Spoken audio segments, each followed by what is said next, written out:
અને સરળતાથી મારા જવાન ભાઈઓ વાતને સમજી લે એ હેતુથી આહિસ્તા આહિસ્તા સફરને પસાર કર્યો અને જાણ્યું કે અલ્લાહે જે અહેકામ, જે શરીયત, જે ઇલ્મ પોતાના હબીબ ઉપર નાઝિલ કર્યું હતું એ ઇલ્મ ટ્રાન્સફર થયું, મુંતકિલ થયું અહલે બેત અતાર અલૈહિસ્સલામ પાસે.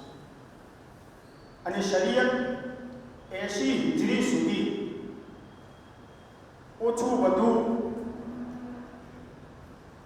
મારી મચોડીને, તોડી મરોડીને જે પણ અમલ થતો હતો કુલ મેળવીને શરીયતે મોહમ્મદી ઉપર જ અમલ થતો. ખિલાફત તો ગસ્બ કરી લીધી, પણ જ્યારે જ્યારે ઉમ્મત હોય કે ખલીફા હોય કે ખિલાફત હોય ફસાતી અને મજબૂર થતી તો શરીયતના દરવાજા તરફ રૂખ કરતા અને કહેતા કે યબ્ન રસૂલિલ્લાહ અમો આ મસલાના અંદર ફસાઈ ગયા છે. જવાબ જ્યાર સુધી ખિલાફત ગાસિબાના જે ખિલાફતને રજ્મ કરવામાં આવી, જુલ્મથી છીનવવામાં આવ્યું, એ હુકુમત હોય કે એમના માનવાવાળાઓ હોય, જ્યારે જ્યારે ફસાણ એટલે દરેક હેદાયત ઉપર પહોંચ્યા. પણ આ લોકો ઝાલિમો જાબીરનો જ્યારે તખ્તો પલટાણો, બની ઉમૈયાના દોરથી બની અબ્બાસની હુકુમત આવી. જ્યારે બની અબ્બાસની હુકુમત આવી તો આ લોકો એ ઈચ્છતા હતા કે ભલે આલે રસૂલ અમારા કાકાના દીકરા કેમ ન હોય, ખિલાફત તો એમના પાસેથી આપણે છીનવી લીધી, પણ શરીયત પણ એમના પાસે ન હોવી જોઈએ. શું કર્યું એમણે? 4 ફિરકાઓ બની: હનફી, માલિકી, શાફઈ અને હંબલી. 4 ફિરકાઓ બની ગયા અને જબરન એ શરીયત ઉપર અમલ કરવા માટે મજબૂર કરી દીધા. લોકોએ શરીયત ઉપર અમલ કરવાનું ચાલુ રાખ્યું, પણ સામે એટલો જ પ્રતિકારક શક્તિઓ પણ એક્ટિવ થઈ ચૂકી હતી. ઇમામ સાદિક અલૈહિસ્સલાતુ વસ્સલામે પોતાના જમાનાના અંદર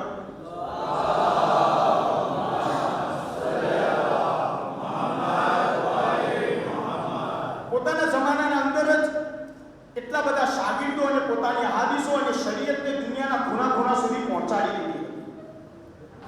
જ્યાં જ્યાં જુલ્મની તલવાર હતી ત્યાં ત્યાં તો આ 4 ફિરકાઓ પર અમલ થયો, પણ સાથે સાથે એટલા જ પ્રમાણમાં શરીયતે મોહમ્મદી ઉપર પણ અમલ થતો હતો.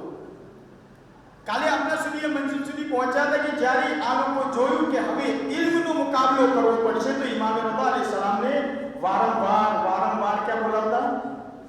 ડિબેટ કરવા માટે, કે કોઈ પણ રીતે લોકોમાં એ સાબિત થાય છે કે આલે રસૂલ ઇલ્મમાં કમજોર છે. અગર ઇલ્મમાં કમજોર થઈ ગયા તો શરીયતે મોહમ્મદી અને શરીયતે અહલે બેત પણ કમજોર થઈ જશે, પછી કોઈ જરૂરત નથી. પણ બેલા આખિર થયું શું? જેટલા પ્રમાણમાં જલીલ કરવાનો ઈરાદો કર્યો હતો એટલા જ પ્રમાણમાં અહલે બેતના ફઝાઇલ અને કમાલાત વધતા ગયા, અને જે કમજોર અને ઝઈફ ઈમાન વાળા હતા એમનું ઈમાન પણ મજબૂત અને મોકા. પણ હોશિયાર હતા, ચાલાક હતા લોકો. કયું ઇલ્મનો મુકાબલો તો અહલે બેતના સામે આપણે ક્યારે કરી શકતા નથી અને ટકી પણ શકતા નથી. એવું કામ કરવામાં આવે કે અહલે બેત રુસવા થાય. અલ્લાહુ અકબર. જરા વિચાર તો કરો, 200 વર્ષ સુધી ઝાલિમ હુકુમતો અહલે બેતને જલીલ કરવાની કોશિશ કરી, નક્સ કાઢવાની કોશિશ કરી, ऐब કાઢવાની કોશિશ કરી.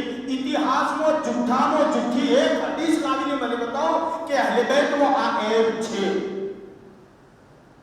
અહલે બેતના ફઝાઇલમાં આટલું જ કાફી છે કે એમના અંદર કોઈ ऐब નથી. અહલે બેત અતાર અલૈહિસ્સલાતુ વસ્સલામની ફઝીલત માટે આટલું જ કાફી છે કે એવું ઇલ્મ છે કે દુનિયાનો કોઈ બી મહાન આલિમ જ કેમ ન હોય એમના ઇલ્મનો કોઈ મુકાબલો નથી કરી શકતો. શૈતાની દિમાગ હોય એનું દિમાગ વધારે તેજ ચાલે. કયું ઇલ્મનો તો ક્યારે મુકાબલો નહીં કરી શકે એવો કોઈ હરબો અપનાવવામાં આવે જેથી કરી અહલે બેત અતાર અલૈહિસ્સલામ રુસવા થાય. હું એટલા માટે આ બધી તારીખ અને હિસ્ટ્રી બયાન કરું છું જેથી કરી આ મુહર્રમના દિવસોના દરમિયાન આવા મઝલૂમ ઇમામોનો ઇતિહાસ પણ થોડો રિપીટ થતું રહે અને સીરતે અહેલ બેત આપણા બાળકો સુધી પહોંચતી જાય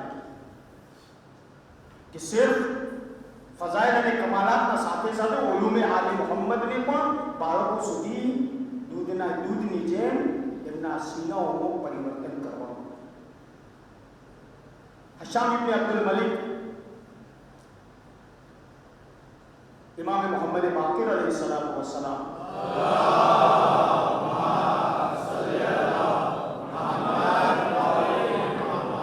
इल्म तो मुकाबलो तो नहीं કરી શકતા. હશામ ઇબ્ન અબ્દુલ મલિક 3 વખત મદીનાથી ઇમામ મોહમ્મદ બાકિર અને ઇમામ સાદિક અલૈહિસ્સલામને 3 વખત શામ બોલાવી છે. આજની જેમ નહીં. એ જમાનાની સફરને જરા યાદ કરીને જરા વિચાર કરજો કે મદીનાથી દમસ્કસ જવું હોય તો કેટલી તકલીફ. વાતમાં કોઈ દમ નહીં, કોઈ મુદ્દો નહીં, બસ એમનામ જ અહેલ બેતને હેરાન અને પરેશાન કરો, સફરમાં રાખો, જેથી કરી ન તો મદીનાના લોકો લાભ ઉઠાવી શકે ન તો શામવાળા લાભ ઉઠાવી શકે. ઇમામ મોહમ્મદ બાકિર અલૈહિસ્સલામ હશામ બિન અબ્દુલ મલિકના દરબારમાં પહોંચ્યા તો હશામે પોતાના જે અનુયાયીઓ હતા, કેમ કે દરબારીઓ તો ઢોંગીલા હોય જ, એમને પહેલાથી શીખવાડેલું હતું કે જો મોહમ્મદ બાકિરના ઇલ્મનો મુકાબલો આપણે ક્યારે નહીં કરી શકીએ, જ્યારે એ આવે એટલે કોઈએ પણ એમના એહતરામ માટે ઊભા થવું નહીં. બધાએ કહ્યું કેવું કે જ્યારે ઇમામ મોહમ્મદ બાકિર અલૈહિસ્સલામ જ્યારે આવી જાય, ઊભા રહે અથવા બેસી જાય તો એમના બારામાં હું ખોટું બોલવાનું શરૂ કરું તો તમારે પણ એમના સાથે સાથે મારા આમો હા ભરવાનું ચાલુ કરવાનું, જેથી કરી આપણે બધાએ ભેગા મળીને ઇમામ મોહમ્મદ બાકિર અલૈહિસ્સલામને શકંજામાં લઈએ. ત્યારબાદ મેં એક એવો પેતરો બનાવ્યો છે, એ પેતરા મુતાબિક ઇમામ મોહમ્મદ બાકિર અલૈહિસ્સલામને હરાવી. આ એમ સમજ્યા હતા કે મૂસા આવીને કરશે શું, એટલે જાદુગરોના હાથોમાં જે આસ્તીનોના અંદર દોરડીઓ હતી, મૂસાને બોલાવ્યા દરબારના અંદર અને ત્યારબાદ જાદુગરે શું કર્યું,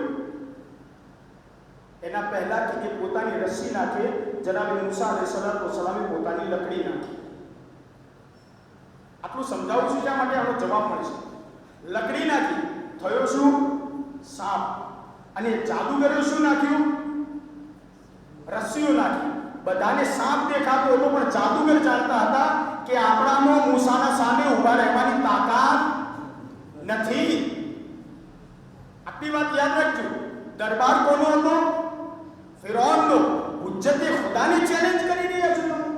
ઇમામ મોહમ્મદ બાકિર અલૈહિસ્સલામ દરબારમાં આવે, જોયું કે કોઈ બધાય બેઠેલા છે. દરબારમાં આવવાની સિસ્ટમ એ હતી કે ઝાલિમો જાબિર બાદશાહને કહેવું પડતું હતું, અસ્સલામુ અલૈકા યા અમીરલ મોમિનીન. ઇમામ મોહમ્મદ બાકિર અલૈહિસ્સલામ આ પ્રમાણે સલામ ન કરી, અસ્સલામુ અલૈકુમ, તમારા બધા ઉપર સલામ થાય. દરબારીએ કહી જોયું આ ફરજંદે રસૂલ પોતાની મોતને આમંત્રણ આપે છે. ઇમામ મોહમ્મદ બાકિર બાદશાહને અમીરુલ મોમિનીન કહીને ન બોલાવ્યું. જગ્યા તો હતી ને, હશામના બાજુમાં ખુરશી પડેલી હતી. ઇમામે સાદિક અને ઇમામ મોહમ્મદ બાકિર અલૈહિસ્સલામ ખુરશી ઉપર બેઠા, ઇમામ સાદિક અલૈહિસ્સલામ બાજુમાં બેસી ગયા. ત્યારબાદ હશામે જે પ્લાન કર્યો તે પ્રમાણે બોલવાનું શરૂ કર્યું. ઇબ્ન રસૂલિલ્લાહ, તમે ખુરશીના લાલચી છો, તમે ખિલાફતના લાલચી છો, માટે ધીરે ધીરે પ્રોપગેન્ડા કરો છો અને લોકોના અંદર ઇખ્તિલાફ પેદા કરો છો. ઇમામ બાકિર અલૈહિસ્સલામ પોતાના વકારના સાથે ખામોશીથી બધી વાત સાંભળી રહ્યા. એવામાં દરબારીઓ જે વેચાયેલા હતા ઊભા થયા અને કહ્યું, હા, આપણે ઇતિહાસ જોઈએ છે કે ઇમામ અલી અલૈહિસ્સલામથી લઈને આ દિવસ સુધી આ લોકો જ્યારે ને ત્યારે પોતાના ટોળાઓ ભેગા કરવાની કોશિશ કરીને આમ કર્યું ને તેમ કર્યું, બધાએ બોલી. જ્યારે બધા સાયલેન્ટ થઈ ગયા, જોયું કે ઇમામ મોહમ્મદ બાકિર પ્રત્યાઘાત નથી આપતા. ક્યારેક દુશ્મનને જવાબ ના આપવો એ અતિ ઉત્તમ જવાબ હોય છે. આ લોકો જોયું કે ઇમામ મોહમ્મદ બાકિર અલૈહિસ્સલામના ઉપર કોઈ અસર થતું જ નથી. જ્યારે ખતમ થઈ ગયું તો ઇમામ મોહમ્મદ બાકિર અલૈહિસ્સલામ ઉભા થયા અને કહ્યું, બિસ્મિલ્લાહિર રહેમાનિર રહીમ, તમામ વખાણે અલ્લાહની ઝાત માટે છે કે જેણે આ રૂએ ઝમીન ઉપર બહેતરીન અશરફુલ મખલુકાત મોતી મોહમ્મદ મુસ્તફા સલ્લલ્લાહુ અલૈહિ વ આલિહિ વસલ્લમ અને એમની ઝુર્રિયતને પસંદ કરી.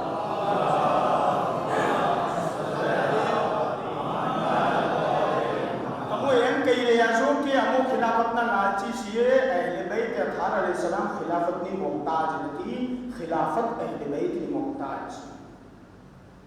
જ્યારે આ ફસીહો બલીગ શબ્દ નીકળવાનું શરૂ થયું તો હશામે જોયું કે આલે મોહમ્મદ જ્યારે જબાન ખોલી દે તો જે રીતે મેદાનમાં ઝુલ્ફકાર ચાલે એવી રીતે દરબારમાં પણ જબાન ઝુલ્ફકારની જેમ ચાલવાનું શરૂ થાય છે. ગભરાવા લાગ્યો અને કહ્યું કે યબ્ન રસૂલિલ્લાહ, આ તો તમારો કમાના જ છે, તમે તો બોલવામાં માસ્ટરી છે તમારી તો. કેમ કે ઇલ્મની વાત છે, બોલવું પણ એ સાદું નથી, હર કોઈનો કમાલ નથી. આલે મોહમ્મદનો જ કમાલ છે કે જે ફસાહતો બલાગતના સાથે હસબ નસબને ધ્યાનમાં રાખી તારીખો ઇતિહાસને પણ દોહરાવતા એક શબ્દમાં સામેવાળા વ્યક્તિને એવો લલકારી દે કે એની આખી 7 નસલ યાદ રાખી લે. કહ્યું કે મોલા આવ્યા છો તો એક કામ કરીએ, મારા કાકાના દીકરા તમે આટલા બધા ગરમ નથી થાઓ, હું તો ખાલી એમને જ વાત કરી રહ્યો હતો, વાત ફેરવવાની કોશિશ કરી. કેમ કે પ્લાન બીજો હતો. ઇલ્મથી તો અહેલે બૈતનો મુકાબલો કરી શકતા નથી. હવે ચેલેન્જ તો કરી દીધી છે. મોહમ્મદ બાકિર અલૈહિસ્સલામની દરબારમાં બોલાવીને કહ્યું કે મોલા ઘણા દિવસો થઈ ગયા છે, અહીંયા આપણે તીર અંદાજી નથી કરી. શું પ્લાન અપનાવ્યો? ઇલ્મને છોડો, કોઈ પણ એક ફનને લાવવામાં આવે જેથી કરી ઇમામ લાચાર, બેબસ અને મજબૂર થઈ જાય. ઇમામે મોહમ્મદ બાકિર અલૈહિસ્સલામની ઉંમર ઘડપણની સુરતના અંદર હતી. ઇમામે જાફર સાદિક અલૈહિસ્સલામ જવાનીના આલમમાં. યાદ રાખો, બંદૂક ચલાવવી હોય કે તીર ચલાવવું હોય, જ્યારે નિશાનો મારવો હોય તો તમારો હાથ સ્થિર હોવો જોઈએ. 1 mm પણ અગર હલી જાય તો ત્યાં આગળ નિશાના ઉપર ફૂટનું અંતર થઈ જાય. વાત સમજી ગયા ઇઝીલી? ઇમામે મોહમ્મદ બાકિર અલૈહિસ્સલામની ઉંમર ઘડપણના અંદર છે, ઝઈફની આલમ છે, ઇમામનો હાથ ધ્રુજી રહ્યો છે. હશામે કહ્યું મોલા મેં સાંભળ્યું છે કે તમે જવાનીના અંદર બહુ ખૂબસૂરત તીર અંદાજી કરતા હતા. કહ્યું હા, એ જવાનીમાં હતું અને જવાનનું કામ છે. આજે તો હું ઘરડો થઈ ગયો. તરત જ હશામે એમ સમજ્યો કે ઇમામે મોહમ્મદ બાકિર મિલ કહી દીધી.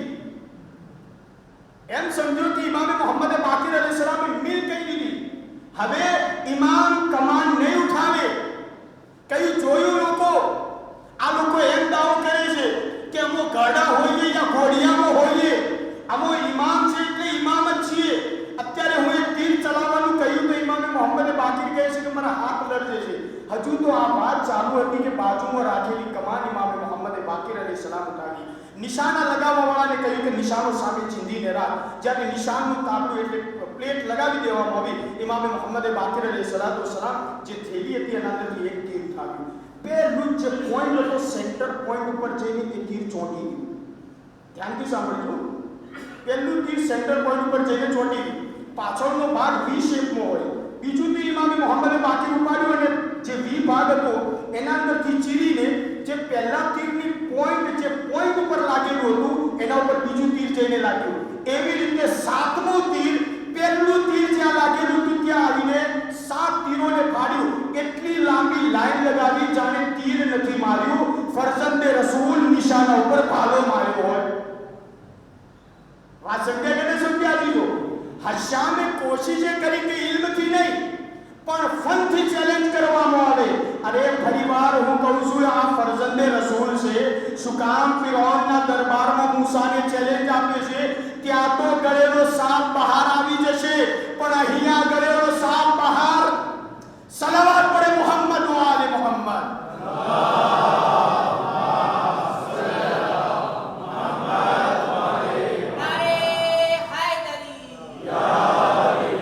તો અજીઝો ચેલેન્જ કરવામાં આવી, પણ હર ચેલેન્જના અંદર, ચાહે કોઈ પણ પ્રકારનું ચેલેન્જ હોય, દરેક ચેલેન્જના અંદર દુશ્મને અહેલે બૈત થાકી ગયા.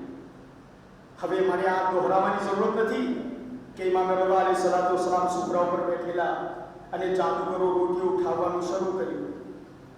તો ઇમામ રઝા અલૈહિસ્સલામ કાલીન ઉપર જે કાર્પેટ ઉપર સિંહ બનેલો હતો એને આગળના ઈશારાથી હુકમ કર્યો. સિંહ બહાર આવ્યો, જાદુગરોને ગળી ગયો અને પાછો કાલીમાં જઈને ચિત્ર બની ગયો. પાછો કાલીમાં જઈને ચિત્ર બની ગયો. તરત જ બધાએ ઘરમાં બેઠેલા ધ્રુજવા લાગ્યા. કહ્યું યબ્ન રસૂલિલ્લાહ, જરા આ જે ગળી ગયો છે એને કહો કે બહાર કાઢે. કહ્યું મૂસા બહાર કાઢ્યું હોત તો આ મૂસાનો દીકરો પણ આને બહાર કાઢી બતાવો. એક સલાવત પડે મોહમ્મદ વ આલે મોહમ્મદ.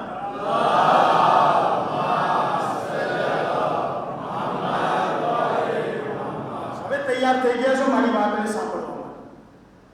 આવી જાય પાછા ટોપિક ઉપર. ઘણી કોશિશ કરી પોતાના શરીયતને અને પોતાની બનાવેલી ફિકહને ઉપર અમલ કરવા માટે, મજબૂર કરવા માટે અને અહેલે બેતના ઇલ્મને કમજોર કરવા માટે પણ ન કરી શકે. અઝીઝો, આ જે શરીયત આપણા સુધી પહોંચી છે, આટલું બયાન કરું છું એમને નથી કરતો.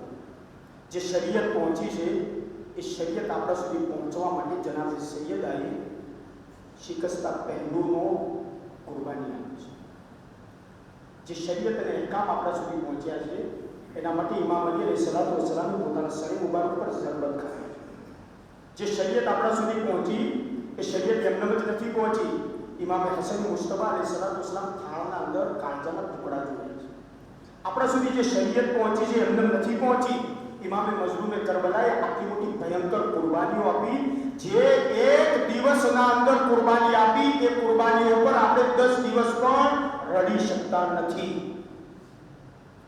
શું કહ્યું? ઇન્નમાં ખરજતો લિતલબ ઇસ્લાહ ઉમ્મત જદ્દી. હું એમને જ બહાર ખુરશીના લાલચ માટે નથી જઈ રહ્યો. શરીયતની એટલી તોડવામાં આવી છે, મોડવામાં આવી છે, એટલી બગાડવામાં આવી છે કે લોકો મારા નાનાની સીરત અને મારા બાબાની સીરતને ભૂલી ગયા. ઉસીરો બે સીરત જદ્દી. હું મારા બાબાની અને મારા નાનાની સીરત યાદ અપાવું. એમને આપણા સુધી આ શરીયત નથી પહોંચી.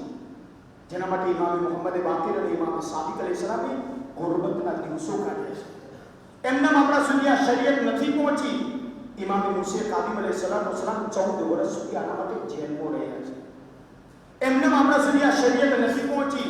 ઇમામ રઝા અલૈહિસ્સલામ પોતાના વતનને છોડી અને મશહદે મુકદ્દસના અંદર ગરીબુલ ગુરબાનો લકબ લઈ અને ગુરબતના આલમમાં શહીદ થયા છે. એમને આપણા સુધી આ શરીયત નથી પહોંચી. સાબરરાના અંદર બે ઇમામો પોતાનું આખું એક જીવન નજર કેદના અંદર રાખ્યું છે. આ શરીયત ચાલતા ચાલતા જ્યારે આપણા સુધી આવી, આટલા જખમો ખાધા બાદ જ્યારે આપણા સુધી આવી તો આપણે ઈઝીલી નમાઝ, રોઝા, હજ, ઝકાત કેટલી પાબંદીથી અમલ કરી. નમાઝ છોડવાની તો વાત દૂર નહીં, નમાઝને હલકું પણ અગર કોઈ સમજે તો સાદિક આલે મોહમ્મદ કહે છે કે અમારી શફાત એના સુધી પહોંચે નહીં. એસિડિટીનું પત્તું રાખવાથી રોજુ માફ થતું નથી. વાજિબ છે એટલે વાજિબ છે. હજ, ખુમ્સ, ઝકાત, અમર બિલ મારૂફ નહી અનિલ મુનકર, સમાજનો અગર કોઈ ગુનાહ કરતો હોય તો દરેકની સિર્ફ મૌલાનાની જિમ્મેદારી નથી કે પોતાની મા બહેનોને હિજાબ કરાવવાનો હુકમ કરે. અમર બિલ મારૂફ અને નહી અનિલ મુનકર આપણા બધા ઉપર વાજિબ છે. અગર એક ગાળ બોલતો હોય તો હુસૈનનો ચાહવાવાળાની ફરજ અને જિમ્મેદારી છે કે બધાએ એ હરામ કાર્યથી અમર બિલ મારૂફ અને નહી અનિલ મુનકર કરે. સારા કાર્યની તરફ આમંત્રણ આપે, બુરા કાર્યથી રોકે. ત્યારે જઈને, હવે પહેલા દિવસની મજલિસ યાદ કરો, ત્યારે જઈને મોહબ્બતનો હક અદા થશે.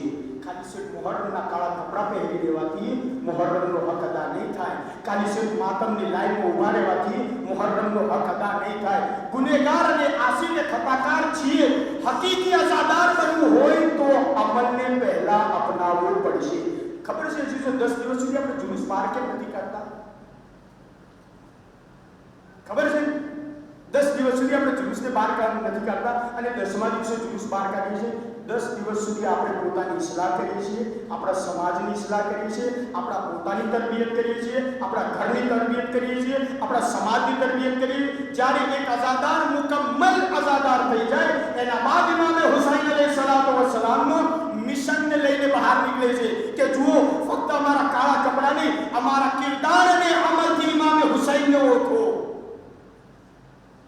જુલુસ લઈને જવું એ આસાન નથી. કિરદાર અને અમલ એક એવી હકીકત છે કે જેનાથી હુસૈનિયત ઓળખાય છે. એક સલવાત પડે મોહમ્મદ વાલે મોહમ્મદ.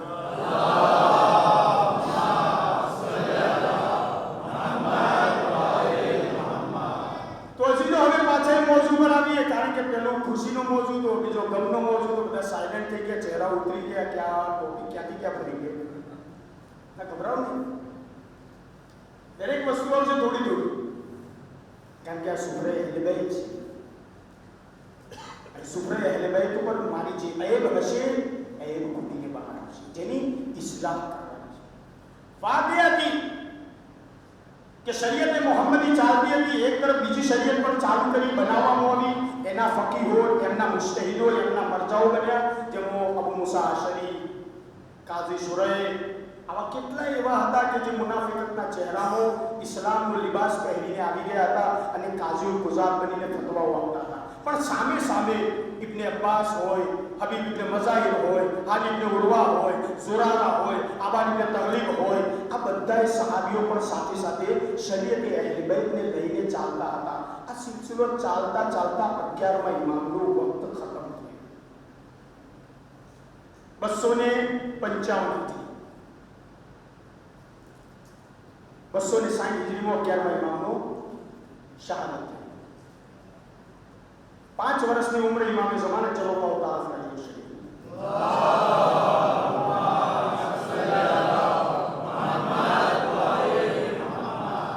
અત્યારે મારા જવાન ભાઈઓને ખાસ ધ્યાનથી સાંભળે, અચાનક જ માર્કેટના અંદર મુજતહિદ, મરજા, ફકીર નો ડંકો વાગવાનો શરૂ થયો. કેમ? અત્યારે તો તમે એમ કહેતા હતા કે ઇમામ અલી અલૈહિસ્સલામના જમાનાથી ફકી ચાલતા આવ્યા છે, તો અચાનક જ ફકીનો સિલસિલો થયો ક્યાંથી? અને અચાનક જ આ નવી શરીયત મોહમ્મદીમાં આ ફકી, મુજતહિદ, મરજા આવ્યો ક્યાંથી? એનું પહેલા સિમ્પલ એક્ઝામ્પલ આપું અને એના બાદ આપણે ધીરે ધીરે કુરાનથી, હદીસથી અને અકલથી આપણે જોઈએ કે આયા સહી છે યા સહી નથી, અને આપણા સર્વેની ઇસ્લાહ કરીએ. તારાઓ રાત્રે ઉગે. તારાઓ ક્યારે ઉગે? રાત્રે ઉગે. એટલે દિવસે જ્યારે સૂરજ નીકળે એટલે તારાઓ ક્યાં જાય? એના ક્યાં તારાઓ ક્યાં જાય? હા બોલો. તારાઓ તો ત્યાં જ રહે, તો કેમ ચમકતા નથી? સૂર્યના પ્રકાશ આવી રીતે થોડું થોડું બોલતા રહો, ઇઝીલી વાત પહોંચી જશે. તારાઓ રાત્રે ચમકે, મતલબ શું થયો કે સૂર્ય પોતાના પ્રકાશને લઈને પૃથ્વીના બીજા ભાગમાં ચાલ્યો જાય છે. માટે જે તરફ સૂર્યનો પ્રકાશ ન પડતો હોય એ બાજુ તારાઓ ચમકવાનું શરૂ કરી દે. તારાઓ તો હોય જ છે, પણ જ્યારે સૂરજ હોય ત્યારે ચમકે નહીં. વાત હવે સમજમાં આવી કે ના આવી? અરે જ્યાં સુધી બહારના સૂરજની રોશની હતી ત્યાં સુધી ફકીહોના તારાઓ પોતાની ચમક બતાવતા ન હતા. પણ 12મો જ્યારે ગૈબતમાં ગયો અને સૂરજ ગૈબતમાં જવાના સાથે ફકીર તારો બનીને બહાર. એક સલાવત પડે મોહમ્મદ વ આલે મોહમ્મદ.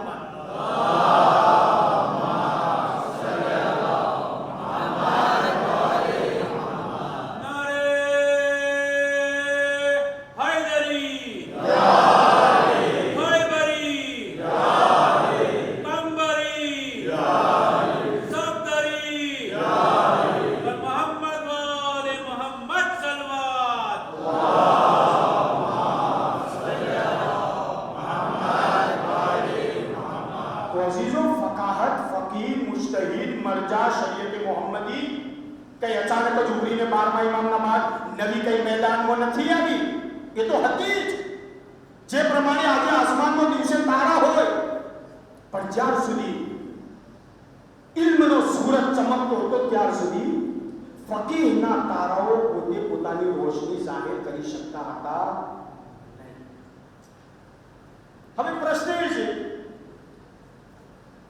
કે શું મારે કમ્પલસરી તકલીફ કરવી પડે? ના, તમારે તકલીફ કરવાની જરૂરત નથી. ઇસ્લાહ કરવાની છે આપણે. તમારે કોઈ તકલીફ કરવાની જરૂરત નથી. તો કેમ આ બધા તકલીફ કરે છે ને? આટલા બધા કુરાન મજીદની આયત તો જરા જુઓ. وما كان المؤمنون لينفروا كافة فلولا نفر من كل فرقة منهم طائفة ليتفقهوا في الدين. તકલીફ નથી કરવી તમારે, કઈ વાંધો નથી, કોઈ જરૂરી નથી, પણ મુસ્તહિદ બનવું પડશે.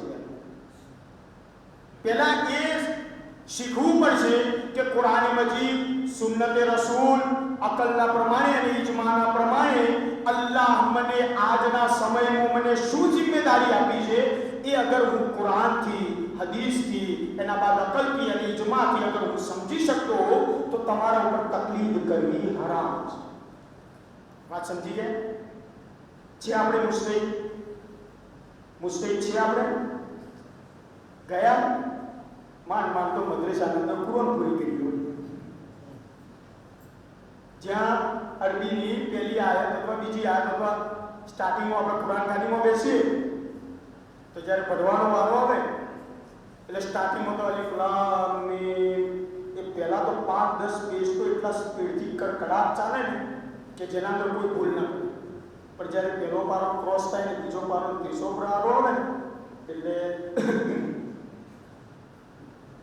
શું થાય? કારણ કે ક્યારે રિપીટ થયું નથી.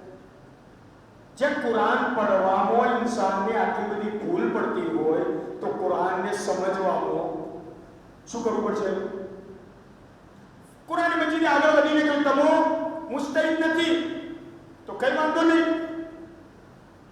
ફસઅલુ અહલલ ઝિક્ર ઇન કુંતુમ લા તાલમૂન. અગર તમને નથી આવડતું તો તમે જે એનો અહેલ છે એનાથી સવાલ કરો.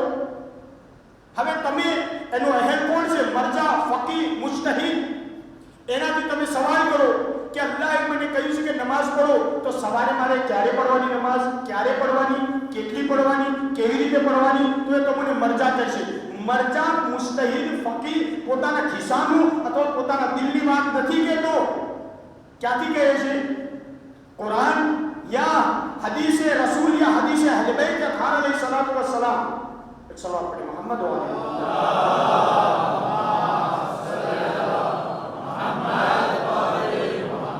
ફકી યા મુજતહિદ જેનો અહેલ છે, જેનો માલિક છે, જે એનો નિષ્ણાત છે, એ નિષ્ણાત પોતાના તરફથી કઈ નથી કહેતો, બલકે તૌઝીઉલ મસાઇલ દર હકીકત કુરાન અને હદીસનો નિચોડ છે જે આપણા સામે ઈઝીલી એક માની જેમ ઘરનો રસોઈ બનાવી બહેતરીન પકવાન તૈયાર કરી આપણને સુભરા પર પીરસી દે છે સરળતાથી.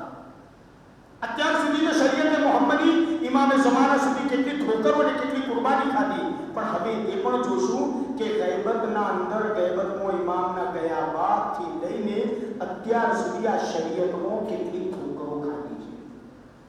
એમનેમ આપણા સુધી નથી પહોંચ્યું. જ્યાં સુધી નિયામતની કદર ન થાય ત્યાર સુધી ઇન્સાન એની વેલ્યુ નથી સમજતો. તો વાત એ છે કે યા તો મુસ્તહિદ થાઓ, મુસ્તહિદ થયા નથી તો અલ્લાહ રબ્બુલ ઇઝ્ઝતે શું કહ્યું? લિયુન્દિર કૌમહુમ ઇદા રજઉ ઇલૈહિમ.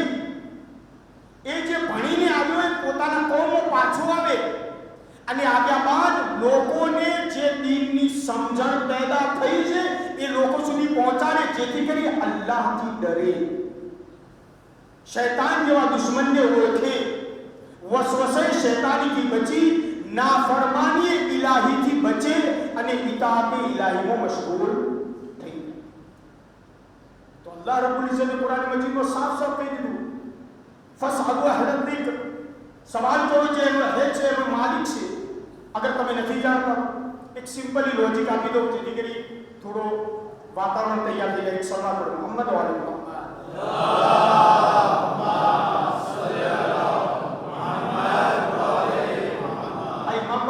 શાયદ ખબર નહીં હોય.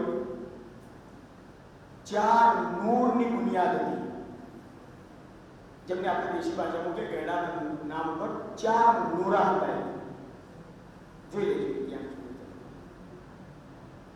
ઓકે, તો જ્યારે ઇમામવાળો બનતો તો એના માટે કંઈ પ્રોગ્રામ તો કર્યો હશે કે જે 4 વ્યક્તિઓ હતા મરહૂમ અલ્લાહ એ દરેક મરહૂમો કે જે આ મોમિનોના હિદાયત માટે આટલી બહેતરીન ખિદમતોને અંજામ આપી છે દરેકને ઝુમરે અહેલ બૈત અલૈહિસ્સલામ મશહૂર જે લોકોના આપણા પર ehsan છે આ વિલાયત અને શરીયત આપણા સુધી પહોંચાડીને આ દુનિયાથી છોડીને ચાલ્યા ગયા મારા અલ્લાહ એમની જવારે મસૂદમાં જગ્યાએ ના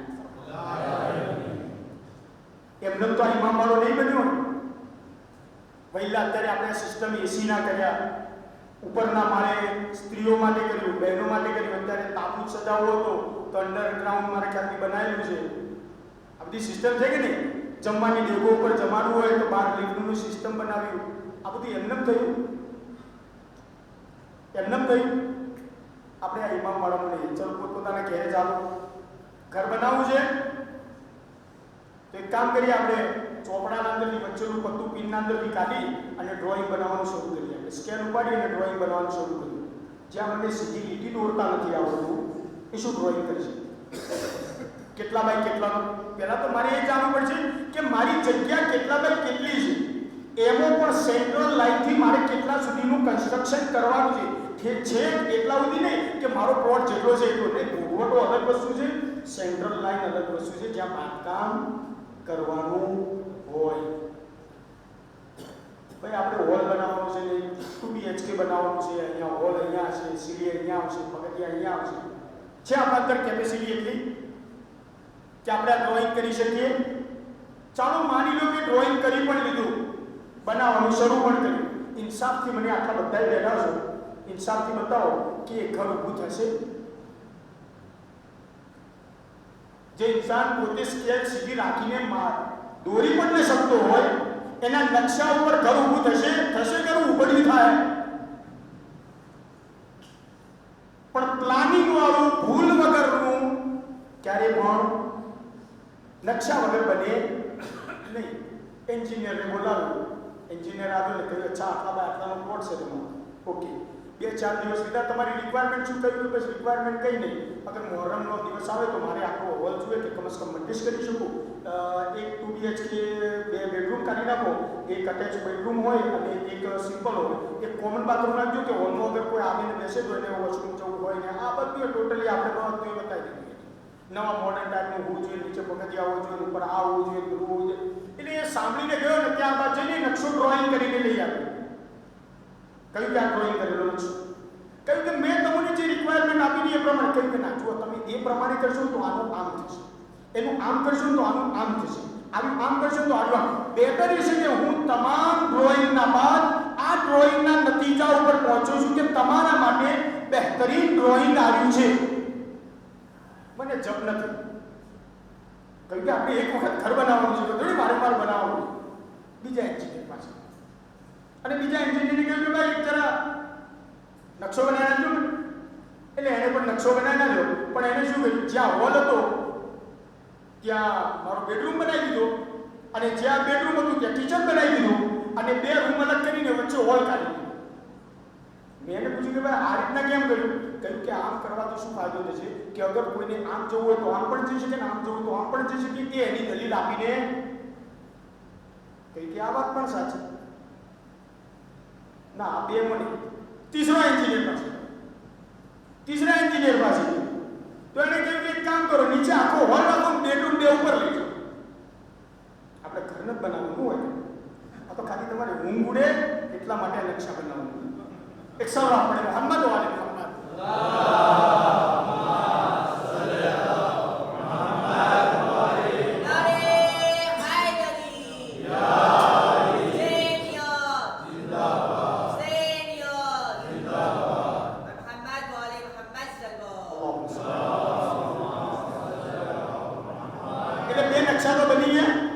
तीसरो नक्शो बना 2 बेडरूम पर અને નીચે હોલ કહ્યું કે તમારે ખુદાનો મહેફિલ મજલિસ મોટો પ્રોગ્રામ થાય તો હોતો જ ના એ વાત એ સાચી હવે કરું છું એટલે હું તો દોઢ થાય આ 3 નકશા ભેગા કર્યા અને એક નકશો હું મારો નવો બનાવ્યો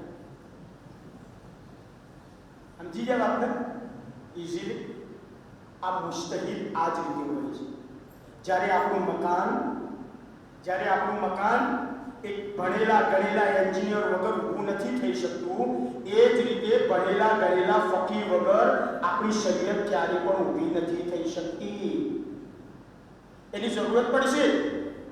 જે પ્રમાણે એક એન્જિનિયરથી બીજા એન્જિનિયર તરફ ગયા કે ન ગયા, તો આજે પણ આ ઓપ્શન આપણા પાસે બાકી છે કે અગર આ મરજાના ફતવા ઉપર અમલ ન કરવું હોય તો તમે એહતિયાતની સુરતના અંદર તમે બીજા મરજા તરફ રુજુ થઈ શકો છો, બીજાથી ત્રીજા મરજા તરફ જઈ શકો છો. આજે જે લોકો ગયા એ સમજી ગયા છે કે કેવી રીતે એક મરજાથી બીજા મરજા તરફ રુજુ થઈ શકાય.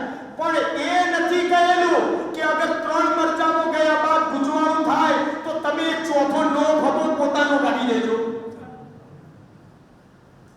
આપણા તો આ મોટી મિસ્ટેક થાય છે કે આપણા ઘરનો જે ફતવો તરત જ બહાર નીકળે ને એ અહીંયા નીકળે છે. એ ક્યારે પણ અમલનું સ્વરૂપ ધારણ કરી શકતું નથી. તો લોજિકલી વસ્તુ એ છે કે ઇન્સાન અગર કોઈ વસ્તુનું જ્ઞાન ન રાખતો હોય તો એને જ્ઞાની પાસે જવું પડે. એક કામ કર, મોસમ એવું છે ખરાબ, વરસાદ બફારો કરી મૂક્યો, જીવડાઓ બહુ ફરે. હમણાં તબરુક આવશે, એ તબરુક જોથી આવ્યું, એ તબરુકના અંદર ભૂલથી કોઈ જગ્યાએ લોચો એકાદું જીવડું પડ્યું નતો, ચિંતા નથી પડી. એ તબરુક મારા બાજુમાં આવ્યું. હું ઘરે જઈને જમ્યા બાદ રાત્રે 1-2 વાગ્યા એટલે એ જે અંદર ગયેલું છે એ પોતાનું કામ કરવાનું શરૂ કર્યું. થશે શું? બોલો. પેટ ખરાબ કરશે, એને ડોક્ટરી ભાષામાં આપણે કહીએ તો ઇન્ફેક્શન કરશે. ઇન્ફેક્શન માટે ઇન્જેક્શન જોઈશે.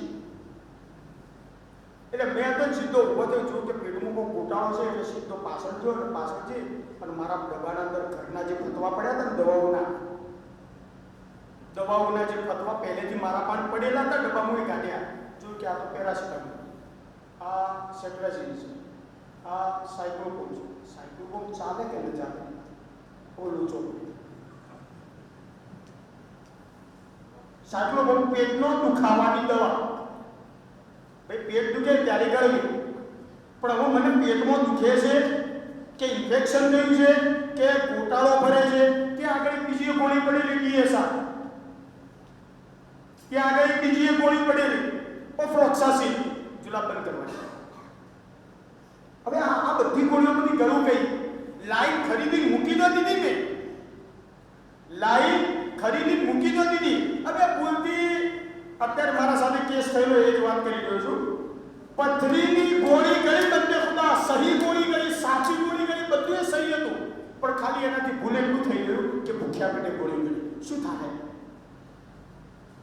અગર પેન ક્લિયર ભૂખ્યા પેટે સાંજે 4 થી 5 વાગે અગર કોઈ ગળે, આપણો સબ્જેક્ટ ડોક્ટરીનો નથી, પણ ખાલી વસ્તુ સમજાવવા માંગુ છું કે જ્યારે ઇન્સાન પોતે મુસ્તહિદ થઈ જાય અને ફતવાઓ બહાર કાઢવાનું શરૂ કરી દે, ભલે 4 મસાઇલ જાણવાથી, 4 દવાઓના નામ જાણવાથી ડોક્ટર થતો નથી, એવી રીતે 4 મસાઇલ જાણવાથી મુસ્તહિદ થતો નથી.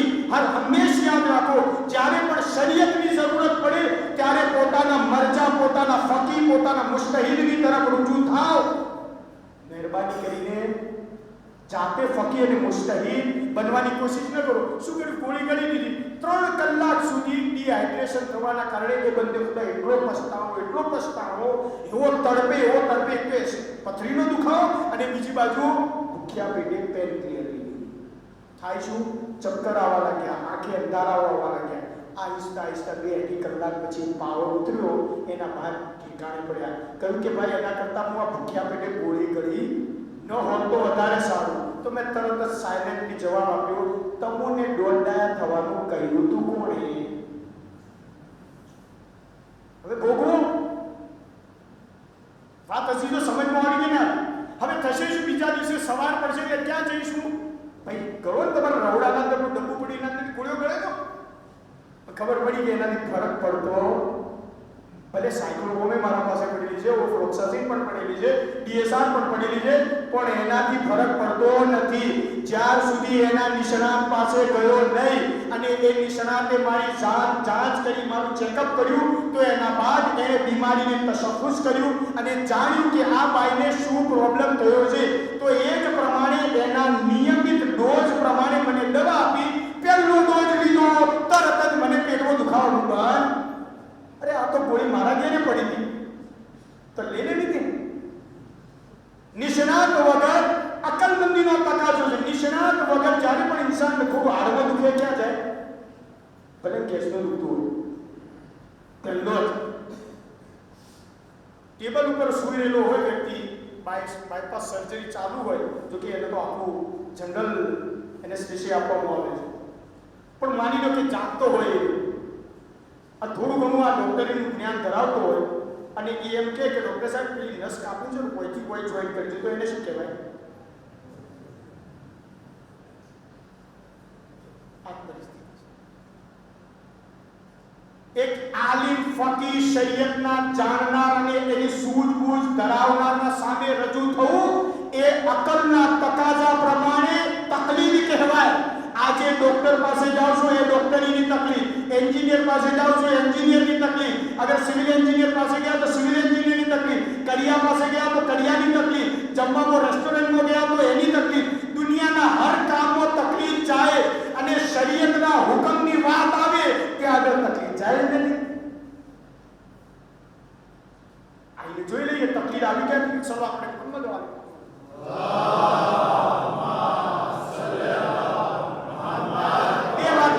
फटाफट थोड़ी स्पीड की चालू.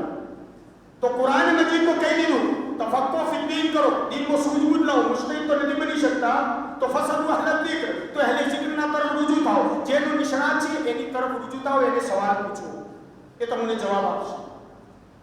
અને આપણા સુધી આપણા પ્રશ્નોનો જવાબ તવઝીઉલ મસાઇલના સ્વરૂપમાં આપણા સુધી પહોંચ્યો. એના પહેલા પત્તા ઉપર લખેલું છે કે આ રિસાલે અમલિયા ઉપર અમલ કરશો તો તમે તમારા વાજિબાત અને મુહર્રમાતથી બરી હુસ્નમાં થઈ જશો.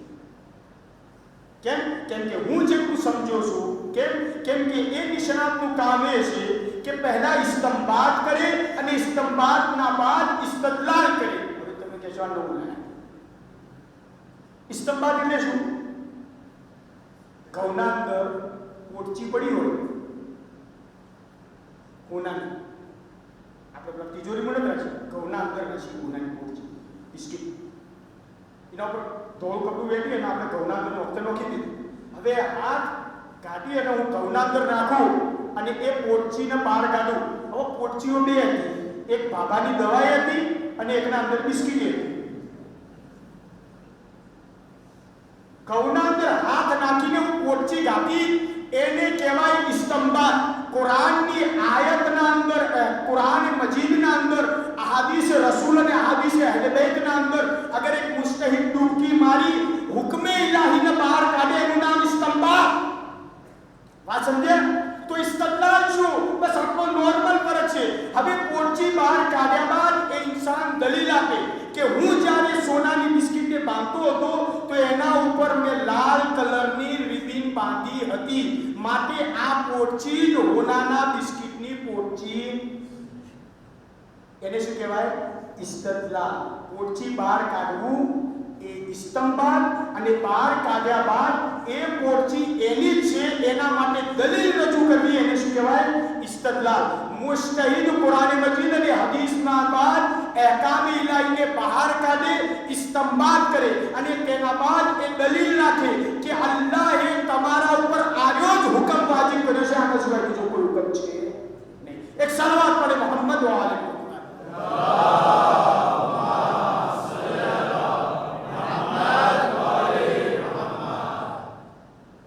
इमाम हसन अस्करी अलैहि सलातु वस्सलाम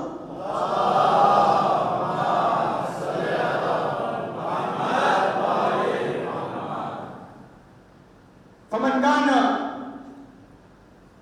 फुक़हाना साइमन लिनफ्से हाफिज़न लिदीने मुखालिफन लिहवा मुतियन लिअम्र मौला फलिल अवामी अय्युकल्लिदू. अगर हमारा फकीहना अंदर તમે આટલી શરતો જુઓ, સાયનલ લિનફસે પોતાના નફ્સને બચાવીને રાખતો હોય એ ઇન્શાઅલ્લાહ હાફિઝન લીદીને એટલું એના પાસે ઇલ્મ હોય કે પોતાના દીનની હિફાજત કરી શકતો હોય. મુખાલિફન લે હવા પોતાની ખ્વાહિશાત ઉપર કાબુ અને કંટ્રોલ રાખી શકતો હોય. મુતિયન લે અમરે મૌલા પોતાના પરવરદિગાર, પોતાના રસૂલ અને પોતાના અઈમ્માની ઇતાઅત કરતો હોય. ફલીલ અવામે અગર આ બધું એક ફકીના અંદર ભેગું થઈ જાય તો ફલીલ અવામે અઈ યુકલ્લિદુ તો અવામ માટે જરૂરી છે કે એવા વ્યક્તિની તકલીદ કરે. કોણે તકલીદનો શબ્દ લાવ્યો? ઇમામે હસન અસ્કરી અલૈહિ સલામ એ આપણે ઇમામ હસન અસ્કરી અલૈહિ સલામ એ ફલીલ અવામે યુકલ્લિદુ અવામ માટે જરૂરી છે કે એની તકલીદ કરે. હુજ્જત ખુદા ઇમામ ઝમાન સલ્લલ્લાહુ તઆલા ફરજુલ શરીફ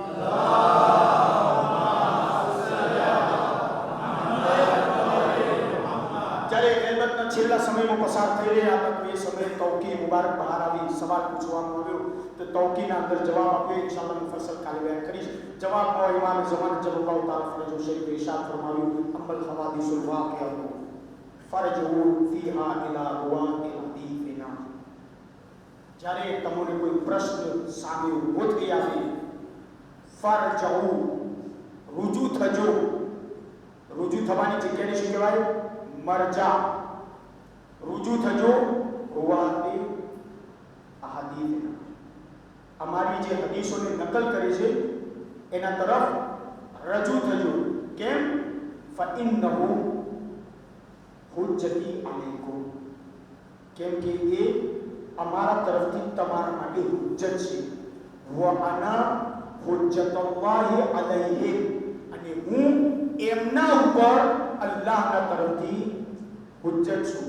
તો મરજા હોય કે મુકલ્લદ હોય બંનેની તશખીસ ઇમામે હસન અસ્કરી અને ઇમામે ઝમાના ગૈબતના જમાનામાં જતા જતા આપણો દામન એવા ફકીહોના હાથમાં આપતા ગયા કે જે પોતાના દીનનું રક્ષણ પણ કરવાનું જાણતો હોય, જે પોતાના નફ્સની પેરવી ન કરતો હોય, જે અલ્લાહના રસૂલ અને અલ્લાહ તથા અહેલે બેતનો મુતી અને ફરમાબરદાર હોય, સાથે સાથે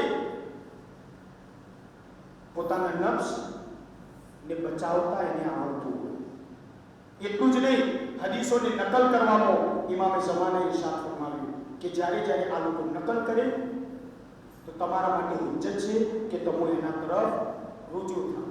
ઇમામે ઝમાને સલ્લલ્લાહુ તઆલા ફરજુલ શરીફ કાલે યાદ હોય તે વાત કે 260 વર્ષ સુધી આપણે શું કર્યું? અહેલે બેતના મદ્રસામાં ભણ્યા. હવે 79 વર્ષ 260 થી લઈને 329 સુધી ગૈબત સુગરામાં આપણે ઇમામના સમયમાં પ્રેક્ટિસ કરી. કેવી રીતે પ્રેક્ટિસ કરી? આપણો પહેલો મુજતહિદ, જો કે એના પહેલા પણ મુજતહિદ હતા, પણ એ મુજતહિદના રસ્તા ઉપર પંથ લાવવા ઉપર જેને સૌથી મોટું યોગદાન આપ્યું મશહૂર મારૂફ યાકૂબે કુલૈની. ગૈબત કુબરા શરૂ થઈ 329 અને 328 અથવા 329 યાકૂબે કુલૈનીનો ઇંતકાલ થઈ. આ મુજતહિદ ઇમામના જમાનામાં નાયબોના હાજરીમાં શું કર્યું? એમણે કિતાબ લખી. કઈ કિતાબ લખી? બોલો. ઉસૂલે કાફી. 16,000 થી વધારે હદીસો એના અંદર આગળ યાકૂબે કુલૈનીએ ભેગી કરી. ત્યારબાદ 305 ગૈબત સુગરા ક્યાંથી ખતમ થયો? 329 305 ના અંદર એક બીજો તારો નમૂદાર થયો જેને આપણે મશહૂર મારૂફ કહીએ છીએ મોહમ્મદ શેખ સદૂક. શેખ સદૂકને જાણીએ છીએ ને? આ શેખ સદૂક જે ઇમામના જમાનામાં ઇમામની હાજરીના અંદર નવાબે અરબાના સાયા હેઠળ એમણે ઇજ્તિહાદ કર્યો અને આપણી મોટી મોટી કિતાબો લખી. ઇન્શાઅલ્લાહ કાલે કઈ કિતાબો લખી અને હવે મરજાઈએ તો સિલસિલો ઇન્શાઅલ્લાહ એટલે આગળ શરૂ કરી. આપણો દામન આવા મરજાઓના હાથમાં આપતા ગયા. કેવા મરજાઓ હતા? એક સિફાતો તો ઇન્શાઅલ્લાહ કાલે આપણે ડિસ્કસ કરીશું. કેવા મરજા? યાકૂબે કુલૈની, આટલા ઉપરથી સમજી લેજો, અને શેખ સદૂક અલૈહિર્રહમા આટલા ઉપરથી સમજી લેજો કે આપણે કેવા મરજાઓની તકલીદ કરીએ છીએ. કોઈ સાધારણ વ્યક્તિઓ નથી. યાકૂબે કુલૈની જેમણે ઉસૂલે કાફી લખી, જેમના બારામાં ઇમામે ઝમાનાએ કહ્યું કે આ કાફી અમારા શિયાઓ માટે કાફી છે. એમનો ઇંતકાલ થઈ ગયો 329 ના અંદર. એમને દફન કરી દેવામાં આવે. બગદાદના અંદર એમનો રોજો છે. બગદાદનો ગવર્નર જે બહુ વધારે મુતાસિબ અહેલબૈતનો દુશ્મન હતો, ધ્યાનથી જરા સાંભળો, બહુ મોટો દુશ્મન હતો. કાઝમાઈન બાબુલ હવાઈજનો રોજો છે, મુસે કાદિરનો રોજો છે. બહુ લોકો જતા હતા અને આ બગદાદના ગવર્નરને ગમતું ન હતું. એને પોતાના સિપાહીઓને ઓર્ડર આપ્યો કે કામ કરો, આ શિયા લોકો એમ કહે છે કે અમારા ઇમામ તો આજે પણ જીવતા છે. ફરી પાછો સવાલનો જવાબ આપું છું. આ શિયા લોકો એમ કહે છે કે અમારા ઇમામ તો જીવતા છે, ભલે અમે રોજાઓમાં જઈએ અને ઇસને દુખુલમાં સલામ કરીએ તો અમારો ઇમામ અમને જવાબ પણ આપે છે અને કુરાનની દલીલ પણ આપે છે કે શહીદ મરતા નથી, તમે ક્યારેય ગુમાન કરતા નહીં. તો આપણે જોવું છે કે ઇમામ મુસે કાઝી પોતાના કબ્રમાં છે કે નહીં. આ તો લાવ લશ્કર લઈને રવાના થયા. રસ્તાના અંદર વજીર મળ્યો. બાદશાહ સલામત ક્યાં ચાલ્યા? કહ્યું કે કાશ્મીરનો રોજો તોડો. કઈ પહેલે મશવરો તો કરી લેતા. કાશ્મીરનો રોજો તોડવો કોઈ આસાન વાત નથી. કહ્યું કે ના, મારે જોવું છે કબ્રમાં ઇમામ મુસે કાઝી શિયાઓના ઇમામ છે કે નહીં. આ લોકો એમ કહે છે કે જીવતા છે. કહ્યું કે એટલે બધી જવાની જરૂર નથી, રોજો તોડશો તો બહુ મોટો બબાલ થઈ જશે. તો કઈ ક્યાં જવું? કહું કે આપણા બગદાદ કુલેનીની કબ્ર છે, કુલેનીની કબ્રને ખોલીને જોઈ લો. અગર કુલેની હોય તો એનો મોલા પણ ત્યાં છે, પણ અગર કુલેની ન હોય તો સમજી લો કે એનો મોલા પણ નહીં હોય. કેટલું ઠોસ છાતી ઠોકીને વજીરે જવાબ આપ્યો છે. બસ બાદશાહ ત્યાં પહોંચ્યો અને શેખ કુલેનીની કબ્રને ખોલવામાં આવી. જેવી કબ્ર ખોલવામાં આવી અને કફનને હટાવવામાં આવ્યું તો હજી જો તારીખમાં લખેલું છે, અત્યારે પણ શેખ કુલૈની અલૈહિ રહેમાના દાઢીએ મુબારક ઉપર જે ગુસલનું પાણી રહી ગયું હતું, આજે પણ એ વજીર કહે છે કે મેં હાથ ફેરવ્યો તો એમના રીશે મુબારકમાં ગુસલનું પાણી હતું. કેવા મુસ્તેદોને માની છે? જેવા કેવા નહીં, ઇન્શાલ્લાહ આહિસ્તા આહિસ્તા આપણે જશું આગળ. જેને માનીએ છીએ એ પણ કોઈ ઓછા. શેખ સદુક અલૈહિ રહેમા કે એમના બાબા એમને બાપ હોય, ઓલાદ નહોતી જતી. હુસૈન બિન રોહને કહ્યું કે હુસૈન બિન રોહ, મૌલાને કહો ને કે મારા હાથમાં દુઆ કરે, હું તો તમારા મઝહબની ખિદમતને અંજામ આપું છું. તો એ શું કહું મૌલાને? કહું મૌલાને કહેજો કે મને ઓલાદ હતા કરી. મૌલાને કહેજો કે મને ઓલાદ હતા કરી. હુસૈન બિન રોહ મૌલા પાસે મુલાકાત કરી. મૌલાને કહ્યું કે એમને બાપોએ આપને કહ્યું છે કે મારા માટે મારા હાથમાં દુઆ કરી. કહ્યું કે જાઓ એને જઈને કહી દેજો, એને એક માગી હતી પણ આ જ વર્ષે એને 2 ઓલાદ થશે, જેમાંથી એક મોટો મરજાને ફકીહ બનશે. અલ્લાહુ અકબર. થયું શું? એક એવી શખ્સિયત આપણા સમક્ષ આવીને ઊભી રહી ગઈ જેનું નામ મોહમ્મદ હતું. એને એટલી બધી સાચી હદીસોને ભેગી કરી કે એનું નામ જ સદૂક પડી ગયું. કેમ કે માનવાવાળો સાદિકનો અને સિદ્દીકાનો હતો. સલાવત પડે મોહમ્મદ વ આલે મોહમ્મદ.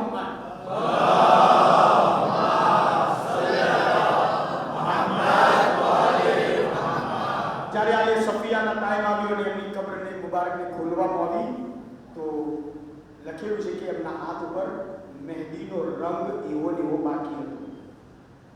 આતુલ્લાહ ઉસ્માન મરશી નજમી સાહેબ કહે છે કે મારા બાબાએ મને આ વાત નકલ કરતા કહ્યું કે જ્યારે શેખ સદુક અલૈહિ રહેમાનો જનાઝો ખોલવામાં આવ્યો તો અલ્લાહે મને શરફ અતા કર્યો કે મૌલાના જમાનામાં રહેવાવાળા વ્યક્તિનો હાથ ચૂમી શકું. મેં જ્યારે હાથને ઉઠાવીને ચૂમ્યો તો મને એવું જ લાગતું હતું કે અત્યારે પણ શેખ સદુક જીવતા છે. કેટલા વર્ષો થઈ ગયા? 1200 વર્ષ થઈ ગયા. આ એવા મરજાની આપણે તકલીફ કરીએ છીએ કે જેના મર્યા બાદ જમીનને પણ રજા નથી કે એના જિસ્મને ખાઈ શકે. કેમ? કેમ કે આ લોકો પણ અહેલે બેતથી મુતમસ્સિક થઈ ગયા. રસૂલ ઇસ્લામે જે પ્રમાણે કહીને ગયા, ઇન્ની તારિકુમ ફીકુમ મુત્તaqલૈન કિતાબલ્લાહ વ ઇત્રતી, મારી ઇત્રત અને મારી કુરાનને છોડીને જાઉં છું. ફઇન તમસ્સકતુમ બિહિમા, અગર તમે આ બંનેથી મુતમસ્સિક થઈ ગયા, લન તદિલ્લુ બાદી અબદા. શેખ કુલૈની હોય કે શેખ સદુક હોય, એક હાથમાં કુરાનનો દામન પકડ્યો તો બીજા હાથમાં દામને બસ. જેને માનીએ છીએ ફખરતીમાં. આજકાલ તો એવા કેટલાય દુશ્મનો આવીને આપણા દિમાગોમાં શક નાખશે, શબ્દાર્થી તમારા સાથે લડાઈ કરશે, ટેકનિકલી તમારા સહનથી રમશે. પણ એનો મતલબ એ નથી કે 1200 વર્ષથી આવતો સિલસિલો એક માણસના કહેવાથી તૂટી જાય. કેમ કે અત્યારે હવે આ દલીલ આપવાની જરૂર નથી, હવે ઇન્શાલ્લાહ આગળ ચાલે. કેમ કે નુમાઇંદા થવું ઇમામનું એ આસાન નથી જ્યાં સુધી એના પછવાડે ઇમામનો હાથ ન હોય, બેકિંગ સપોર્ટ. ઇમામે હુસૈન અલૈહિસ્સલામ પણ જ્યારે મદીને મુનવ્વરાથી નીકળ્યા તો ઇમામે મદીનામાં પોતાનો નુમાઇંદો જનાબે અબ્દુલ્લાહ ઇબ્ન જાફર તૈયાર કર્યા. મક્કા મુકર્રમાથી નીકળ્યા તો મક્કાના અંદર મોહમ્મદે હનફિયાને પોતાનો નુમાઇંદો કહ્યું, મોલા અમને તમારા પર જાન કુરબાન કરવાનો મોકો આપો. કહ્યું કે ના મોહમ્મદ, તમે મક્કામાં મારી આંખ બનીને રહો, રજ રજની ખબર મારા સુધી પહોંચવી જોઈએ.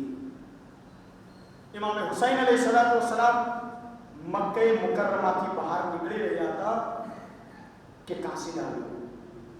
આવીને ઇમામે હુસૈન અલૈહિસ્સલામને સલામ કર્યો.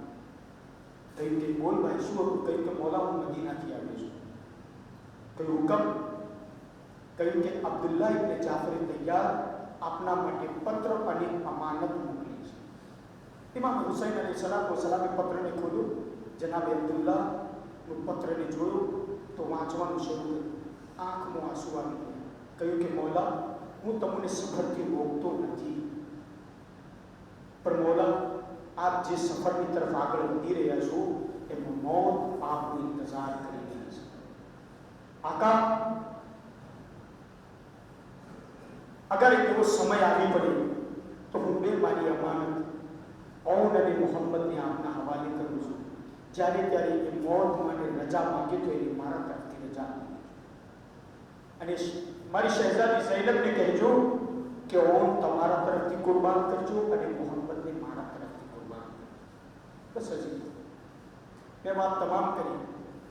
કોઈ મક્તલની કિતાબ ઉઠાવીને મને બતાવો કે જનાબે ઝૈનબ સલામુલ્લાહ અલૈહા એક એવો સમય હોય કે જનાબે ઝૈનબ સલામુલ્લાહ અલૈહા ઓનો મોહમ્મદ સાથે લાડો પ્યાર કરતા.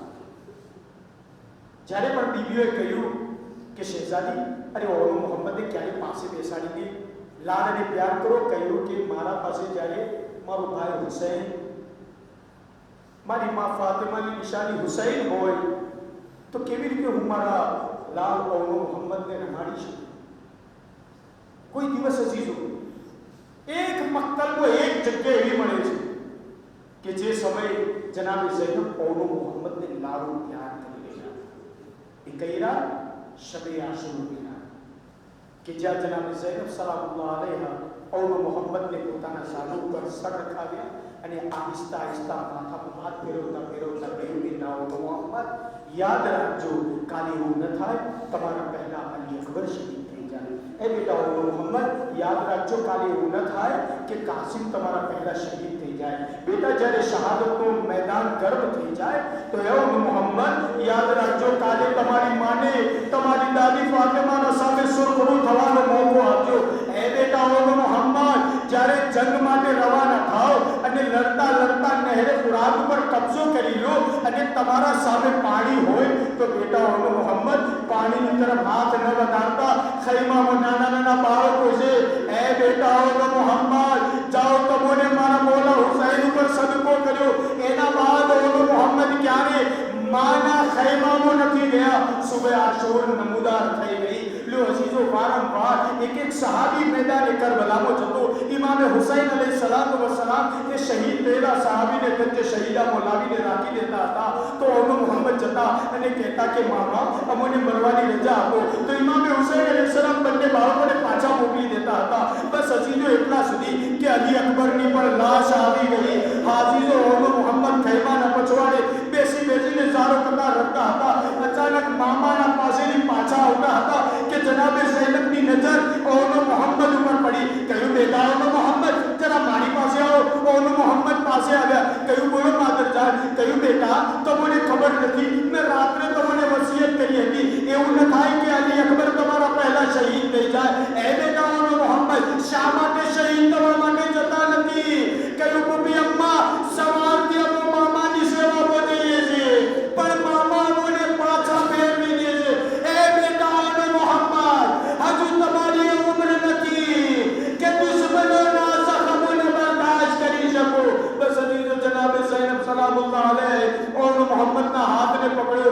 आवाज आती है भैया हुसैन, अरे शु शहजादी ज़ैनब ने माना सा मैं सुरखरू नहीं दबा दो, ए भैया हुसैन काले मारी माँ फातिमा मने कैसे, तो ज़ैनब शु जवाब आपने, ए भैया अरे वो विनंती करूँ जो मारा ओनो मोहम्मद ने कुर्बान दवा दो अजरुकुम अल्लाह। बस इमाम हुसैन अलैहिस्सलातु वस्सलाम ने जनाब ज़ैनब की मांगने ऊपर ओनो मोहम्मद ने तैयार કર્યા બાદ मैदान की तरफ रवाना કર્યા। ઓનને મોહમ્મદ બંને સાથે લડતા હતા। ઉમરે સાતના લશ્કરવાળાઓએ જોયું કે જ્યાં સુધી આ બંને સાથે લડી રહ્યા છે દુશ્મનના અંદર તાકાત ન હતી કે આ બંનેને કતલ કરી શકે। કહ્યું કે એક કામ કરો બંનેને આપસમાં જુદા કરવામાં આવે। લો અજીજો બધા એક સાથે હુમલો કર્યો, ઓન અલગ થઈ ગયા અને મોહમ્મદ અલગ થઈ ગયા। અજીજો એવામાં મોહમ્મદની આવાજ આવી, એ ભૈયા ઓન, અરે મોહમ્મદ જખ્મોं की चूर થઈ ગયો। ઓન દોડતા દોડતા મોહમ્મદની લાશ પાસે પહોંચ્યા। કહ્યું ભૈયા મને પણ ખબર છે થોડી વારમાં તમારા સાથે મુલાકાત થઈ ગઈ, પણ ભૈયા મને લીધા વગર જતા નહીં। એવામાં એક શકી અરે ઓનના માથા ઉપર એવી તલવાર મારી, આવાજ બુલંદ થઈ, એ મામા અરે અમારી ફરિયાદ ઉપર પહોંચો અજરુકુમ અલ્લાહ। હવે જેટલું રડવું હોય એટલું રડી લેજો। આ મુસીબતના ફિકરા બહુ જ દુઃખદાયક ફિકરા છે। ઇમામ હુસૈન અલૈહિસ્સલામ દોડ્યા અને ઓનને મોહમ્મદને છાતીથી લગાવી દીધા। હજી જો મક્તલમાં લખેલું છે કે ઓનને મોહમ્મદ જ્યારે છાતીથી લાગ્યા તો તરત જ ઓને જવાબ આપ્યો કે મામા જેટલું બની શકે એટલું વહેલું અમને ખૈમા સુધી પહોંચાડી દો। બસ હજી જો ઇમામે હુસૈન અલૈહિસ્સલામ બંને શહેજાદાઓને છાતીથી લગાવ્યા। મક્તલ લખે છે ઇમામ આગળ આગળ ચાલતા હતા, ઓનને મોહમ્મદને બંને એક સાથે કેવી રીતે ઉપાડે। બંને શહેજાદાઓના પગ જમીને કરબલા ઉપર ખત ખેંચી રહ્યા હતા। લ્યો અજીજો જેવું ઇમામને આવતા જોયા ઇસ્તકબાલ માટે હર એક બીબી ખૈમાના દરવાજા પાસે આવી ગયા, પણ જે માં હતી એ માં ન દેખાઈ। કહ્યું કે બીબીઓ જ્યારે હું લાશ લઈને આવતો તો સૌથી પહેલા ઝૈનબ આવીને ઊભા રહેતા હતા, આજે ઝૈનબ નથી દેખાતા। કહ્યું કે મૌલા અરે શહેજાદી સજદે શુક્ર છે।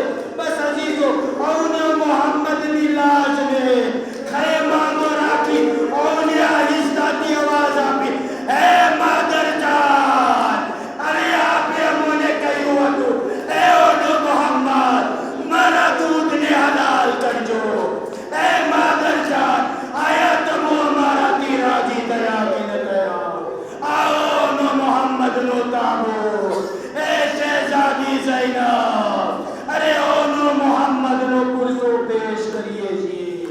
કરબલામાં તો આપ ઓનો મોહમ્મદ ઉપર રડી ન શકતા।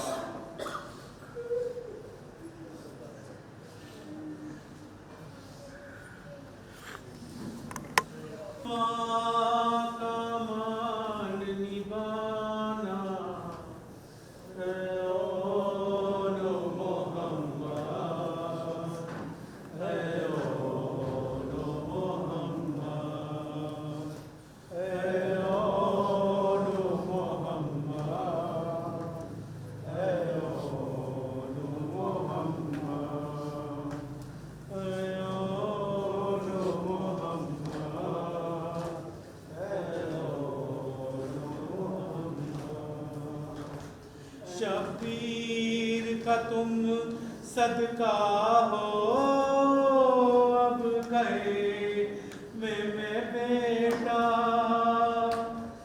तुम लौट कर न आना।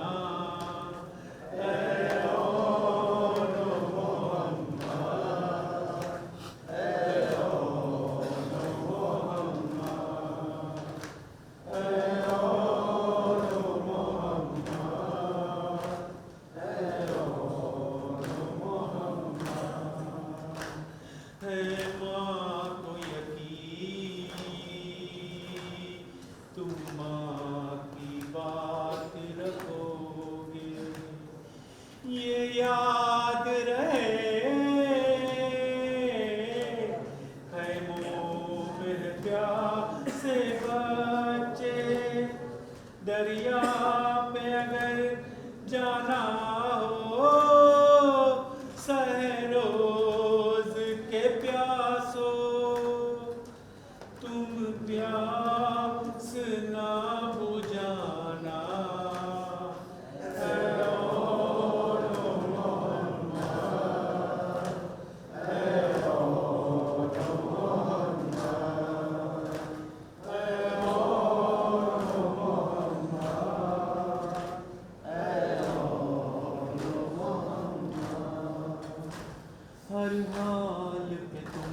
पर लाजिम है शुक्र खुदा का। ऐ शहजादो है सब्र तुम्हारा विरसा, फर्जंद हो तुम ज़ैनब के, शिकवा नहीं करना। जब जख्म कोई खाना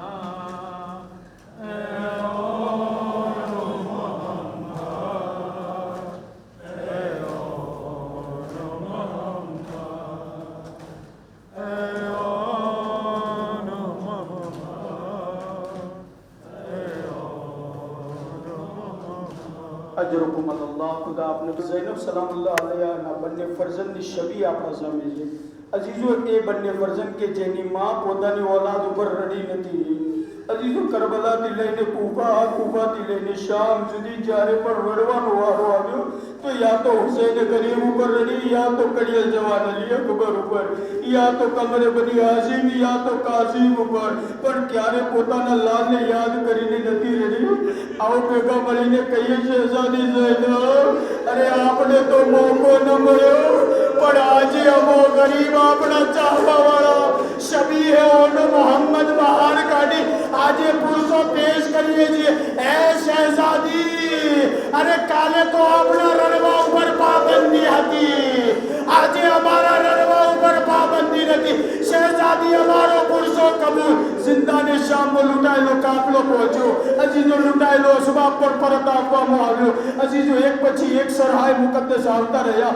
ઇમામે મઝલૂમે કરબલાનું સરે મુબારક જનાબે ઝૈનબે લીધું, જનાબે કાસિમનું સરે મુબારક જનાબે ફરવાએ લીધું, અલી અકબરનું સરે મુબારક જનાબે ઉમ્મે લૈલાએ લીધું, હઝરત અબુલ ફઝલ અબ્બાસ અલૈહિસ્સલામનું સર જનાબે ઉમ્મે કુલસુમે લીધું। હર બીબી પોતાના વારસદારના સરોને લઈ ખોળામાં લઈ માતમ કરવાનું શરૂ કર્યું। અજીજો જ્યારે કપાયેલા સર બહુ જ લાંબી મુદ્દતના બાદ અરે બીબીઓના હાથમાં આવ્યા હતા। બીબીઓ બેન કરવામાં ભૂલી ગયા કે થાળમાં બે સર બાકી રહી ગયા છે। અજીજો રડતા રડતા કોઈ બીબીની નજર થાળમાં પડેલા બે નાના નાના સર ઉપર પડી। કહ્યું કે બીબીઓ, અરે આ બાળકોના માનો ઇંતકાલ થઈ ગયો છે। બસ જનાબે ઝૈનબે રડતા રડતા માથાને ઊંચું કર્યું। એ બીબીઓ એવું ના કહો, અરે અમારા લાલો ને મોહમ્મદ, અરે ઝૈનબ હુસૈન ઉપર રડે, યા ઝૈનબ અલી અકબર ઉપર।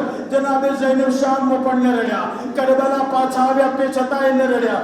જ્યારે આ લૂંટાયેલો કાફલો મદીને મુનવ્વરા પહોંચ્યો અને જનાબે ઝૈનબ સલામુલ્લાહ અલૈહા પોતાના બકરીદા સજ્જાદથી વિદા થયા અને પોતાના ઘરના ઓસરીમાં જઈને બેઠા હતા।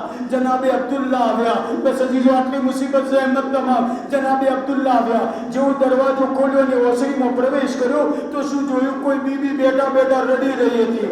જનાબે અબ્દુલ્લાએ કહ્યું કે બીબી મુઅઝ્ઝમા, અરે ઇમામે સજ્જાદ આવી ગયા છે, જાઓ તમારી મદદ ઇમામે સજ્જાદ કરશે।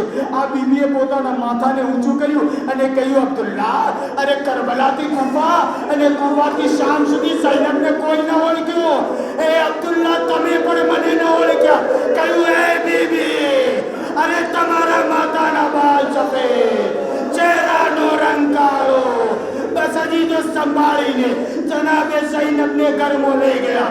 જનાબે ઝૈનબ ચાલતા ચાલતા એવા ઓરડામાં પહોંચ્યા જ્યાં બે નાના નાના મસલ્લા પાથરેલા હતા। જેવી મસલ્લા ઉપર નજર પડે માનું હૈયું બહાર આવી ગયું। મસલ્લાઓને ચાબીથી લગાવ્યા। એ બેટાઓનો મોહમ્મદ, ઝૈનબને માફ કરજો। અરે તમારી માં કરબલાથી કૂફાથી શામ ન રડી શકી।